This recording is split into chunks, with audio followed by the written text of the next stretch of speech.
मांडवा येथे दिनांक 12 फेब्रुवारी 2025 रोजी महिला सरपंच व मुलास गंभीर मारहाणीची सदर घटना घडली आहे। याबाबत सविस्तर वृत्त असे की मांडवा येथील बौद्ध समाजाच्या महिला सरपंच अलका रमेश ढोले वय 45 वर्ष मारहाणीची सदर घटना घडली आहे। याबाबत सविस्तर वृत्त असे की मांडवा येथील बौद्ध समाजाच्या महिला सरपंच अलका रमेश ढोले वय 45 वर्ष या गावात समाज कल्याण अंतर्गत दलित वस्ती रोडची कामे कशा प्रकारे चालू आहे हे पाहण्याकरता गेले असता गावातील संतोष विठ्ठल आभाळे वय 45 वर्ष, गजानन शिवाजी आभाळे वय 35 वर्ष, टकेश संतोष आभाळे वय 20 वर्ष, योगेश संतोष आभाळे वय 40 वर्ष, शिवाजी विठ्ठल आभाळे वय 58 वर्ष हे सर्व मांडवा हे गावातील जिल्हा परिषद शाळेजवळ आले तेव्हा तिथे उपस्थित असलेले सर्व आरोपी यांनी महिला सरपंच अलका रमेश ढोले यांना म्हणाले की तुला सरपंच आम्ही केले की नाली तुझा बाप बनवणार आहे का? तेव्हा सरपंच म्हणाल्या की ही नाली ट्रॅक्टरमुळे फुटली आहे। तेव्हा त्यांनी सरपंच महिलेस जातीवाचक शिवीगाळ केली।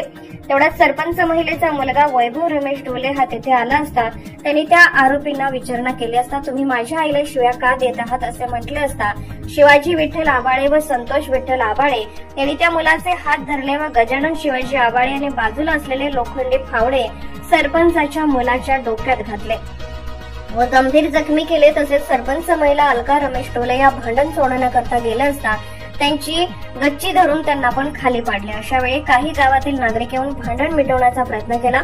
यावेळी सरपंच महिलेच्या मुलाची तब्येत गंभीर होऊन रक्तस्राव झाल्याने वैभवला पुसद येथील एका खासगी रुग्णालयात भरती केले असून त्याची तब्येत गंभीर असल्याची प्राथमिक माहिती मिळाली आहे। सरपंच बौद्ध महिलेने ग्रामीण पोलीस स्टेशन पुसद येथे जाऊन तक्रार दाखल केली असता सर्व आरोपी विरुद्ध भारतीय न्याय संहिता 2023 अन्वये कलम 118(1), 115(2), 351(2), 351(3), 189(2), 296 तसेच अनुसूचित जाती, अनुसूचित जमाती अत्याचार प्रतिबंधक अधिनियम 1989 3(1)(r)(3), 1(s)(3)(2) वा नुसार गुन्हा नोंद होऊन पुढील तपास ग्रामीण पोलीस स्टेशनचे कर्मचारी करत आहेत।